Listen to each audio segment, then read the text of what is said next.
इस देश को ये मेरा गारंटी।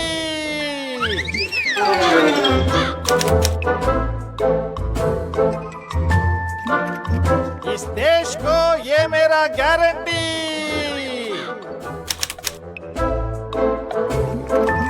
इस देश को ये मेरा गारंटी।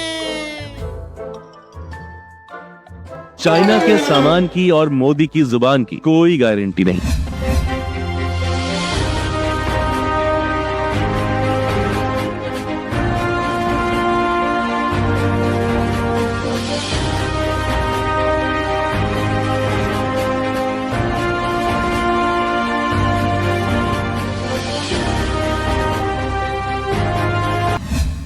कैसे हो दोस्तों, मैं मोहम्मद नईम शेख। तो मैं ये पूछना चाहता हूँ, क्या वाकई में पीएम नरेंद्र मोदी और एडॉल्फ हिटलर जर्मनी के तानाशाह दोनों में सिमिलरिटी है?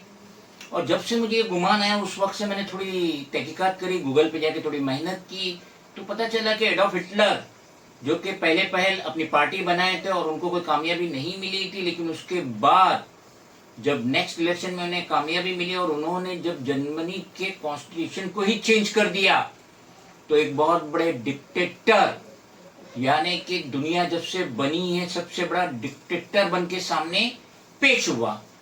और उसकी वजह से ही सेकेंड वर्ल्ड वॉर हुआ था, जिसमें लाखों लोगों की जानें गई।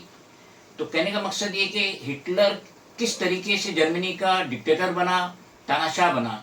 तो हुआ ये कि उसने सबसे पहले जर्मनी की जितनी भी मीडिया हाउस थी उस पर अपना कंट्रोल कर लिया। उसने अपोजिशन को सिरे से या तो जेल में भेज दिया या ऊपर भेज दिया, और उसने कॉन्स्टिट्यूशन में तब्दीली करके वन मैन शोमैन बन गया। तो हम अगर पीएम नरेंद्र मोदी की तरफ देखते हैं तो पिछले 10 सालों से हमारे देश के प्राइम मिनिस्टर है, और इन्होंने वही सिमिलैरिटी, वही कॉपी की जो एडॉल्फ हिटलर ने की थी। इन्होंने भी आते साथ सबसे पहले मीडिया को अपने पालतू कुत्ते की शक्ल में दे दिया। उनको इतनी ऐड दी, इतने लाखों करोड़ों रुपए की ऐड दी कि मीडिया जो कि चौथा स्तंभ होता है हर कंट्री का, जो कि हुकूमत से सवाल करता है, वो कुत्ते की जैसा दुम हिला रहा था, जिसे गोदी मीडिया कहते हैं।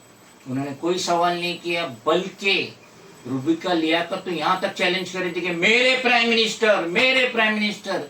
अरे भाई, तू मीडिया की है, तो प्राइम मिनिस्टर की दलाली करने के लिए, लेकिन इतना उनको ऐड मिल रहा था। और रही बात पीएम नरेंद्र मोदी की, तो उन्होंने अपनी अंतहा कोशिश की कि अगर वो थर्ड टर्म में आ जाते तो वो कॉन्स्टिट्यूशन को खत्म ही कर देते।